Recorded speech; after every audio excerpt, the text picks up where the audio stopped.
케인과 다이어가 미드의 잉글랜드 진영을 차린 가운데 이제는 다이어의 대표팀 재승선을 추진하자 난데없이 매디슨이 이들 잉글랜드 카르텔에서 떨어져 나오는 상황이 발생했습니다. 토엘 감독을 지지하지 않는다는 이유로 주전 자리까지 다이어에게 빼앗긴 김민재를 넘었다는 생각에 기분이 좋아진 다이어는 이제는 자신을 일종의 애완 선수로 미는에 불러준 케인에게까지 시건방을 떨며 케인이 내 거로 훔쳐갔다라는 농담을 할 정도로 자신만만한 모양새인데요. 지난해 초만 해도 토트넘에서 모두가 모여 사이좋게 잉글랜드 카르텔을 결성하는가 싶더니 이제는 케인이 다이어 하나만 붙잡고 챙기는 모습을 보이자 매디슨이 토라진 모양이죠. 실제로 케인은 잉글랜드 국가대표팀 감독에게 사적으로나 언론과의 인터뷰를 통한 공식 석상 모두에서 다이어를 엄청나게 밀어주고 있습니다. 그동안 함께 한 번씩 골프 라운딩을 돌곤 하던 매디슨 역시 케인파 식구 중 하나였고요. 하지만 자신이 없어도 손흥민의 중심으로 잘 돌아가는 토트넘에 잘 적응해 손흥민파도 케인파도 아닌 모습으로 왔다 갔다 하는 매디슨이 꼴사나워 보였던 케인은 감독에게 매디슨은 차출하지 말 것을 건의합니다. 잉글랜드 대표팀 플레이 스타일과 어울리지 않는다는 이유를 대며 말이죠. 빈정상한 매디슨도 말합니다. 지금은 우리 토트넘을 위해 뛸 때다 라고요.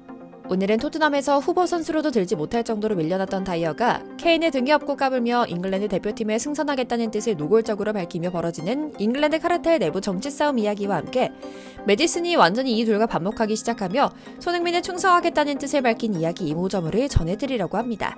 잠시 저의 광화문 브리핑 구독 설정도 부탁드리고요. 케인과 다이어는 함께 지낸 세월이 상당한 친구입니다. 둘은 2014년부터 토트넘에서 9년을 함께 지낸 사이인데요. 같은 잉글랜드 출신이라 대표팀으로도 인연을 넓혀나가면서 둘도 없는 친구가 됐죠. 취미가 같아 쉬는 날이면 함께 골프를 치는 것으로도 유명하고요. 케인 역시 월드클래스 선수가 된 이후에도 다이어를 가까이 두며 존중을 표한다고 하는데요. 평소 다이어를 향해 꿀이 떨어지는 애정을 숨기지 않아 케인 결혼 전에는 쟤는 왜 저래? 라는 말이 나올 정도였다고 하죠. 어찌나 애정이 각별한지 지난달 바이에른 뮌헨 팬들과의 오프라인 만남에서도 팀 내 가장 좋아하는 동료를 묻자 에릭 다이어, 새로운 친구라고 답하기도 했고요.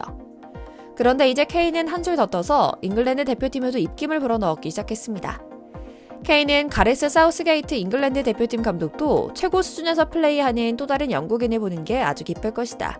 다이어가 계속해서 좋은 모습을 보여주길 바랄 것이다. 다이어는 지난 몇 년간 대표팀에서 큰 역할을 했다. 유로 2024 예선 스쿼드에는 포함되지 않았지만 카타르 월드컵에서는 우리와 함께했다. 유로 2024에는 함께 갔으면 좋겠다라고 하며 또다시 언론을 이용한 영입 압박을 시작한 겁니다. 이처럼 케인은 세계 최고의 스트라이커 중 하나지만 다이어의 기량을 누구보다 신뢰하는 편협한 선수기도 합니다.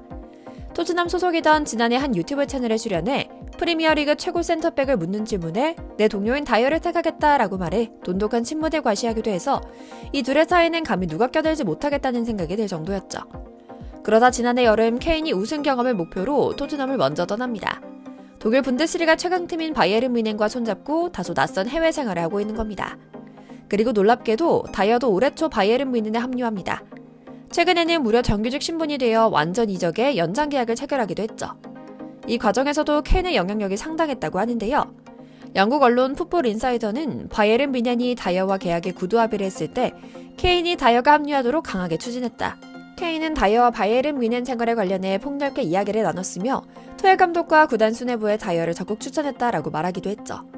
이렇게 케인의 지지 속에 다이어는 바이에른 뮌헨 핵심으로 자리 잡기 시작했습니다. 기회를 주니까 무섭게 받아먹는 절친의 뻔뻔함을 드러내고 있는 건데요. 이기니까 기용했다던 토엘 감독의 의중처럼 가장 필요한 결과를 가져오는데 어쨌든 다이어가 큰 역할을 하고 있는 건 사실입니다. 서로 합이 잘 맞고 잉글랜드 카르텔 핵심 2명이 토엘과 결탁해 팀을 완전히 장악했기 때문이기도 하죠. 하지만 토트넘에서 잉글랜드 대표팀 무리로 어울리던 매디슨은 상황이 정반대입니다. 토트넘에서 손흥민과 주장단을 꿰차고 행복축구하고 있는 모습이 이들의 레이더망에 포착돼 괘씸대에 걸린 건데요. 그래서인지 잉글랜드 대표팀에 선발로 나서지 못할 것이며 최악의 경우에는 아예 선발되지 않을 수도 있다는 전망이 나오고 있는 겁니다. 영국 매체 풋볼 런던은 복수의 정보원에 따르면 케인은 대표팀 감독에게 매디슨 선발 제외를 건의했다고 한다.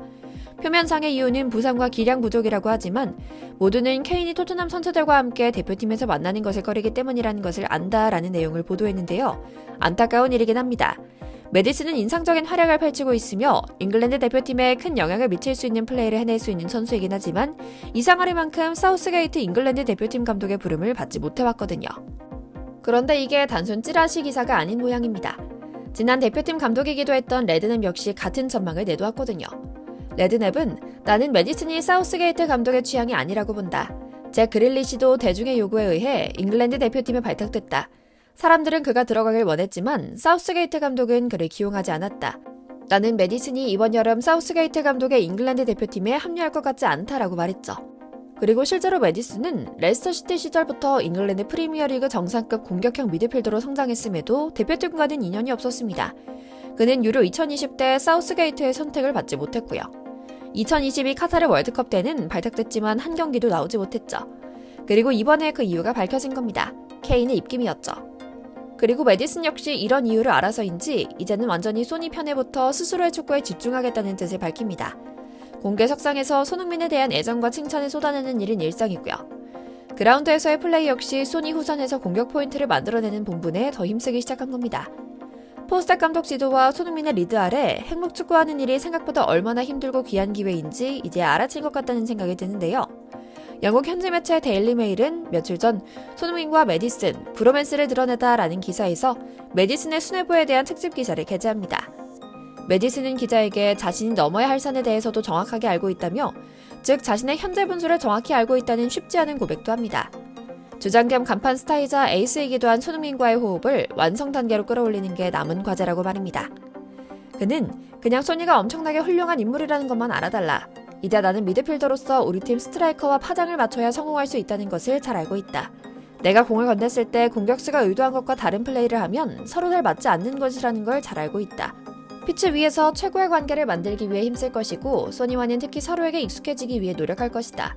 나의 욕심을 조금만 더 관리하면 더 나은 플레이를 할 수 있을 것이다 라고 고백합니다. 경기력으로도 생활로도 합을 맞추겠다는 의지를 피력한 겁니다. 올 시즌 레스터시티에서 이적해온 메디슨은 화려한 드리블 돌파와 센스로 엔제블의 핵심적인 역할을 해왔습니다. 손흥민이 최전방으로 이동해 득점에 더 치중할 수 있는 배경엔 크랙 역할을 하며 손흥민을 문전에서 자유롭게 만들어주고 있는 메디슨의 역할을 해왔거든요.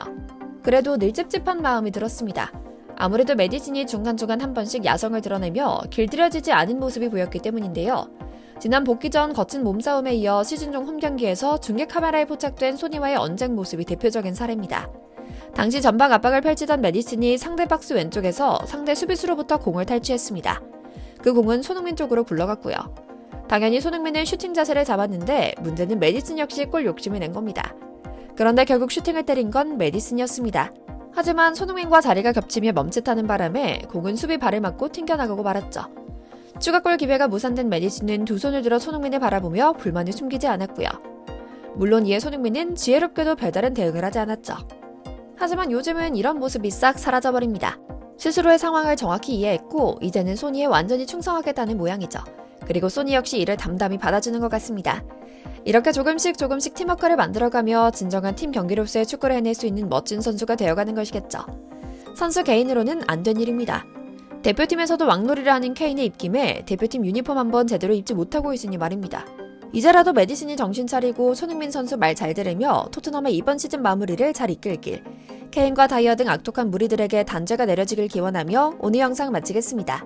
광화문 브리핑 구독, 좋아요도 부탁드리고요. 시청해주셔서 감사합니다.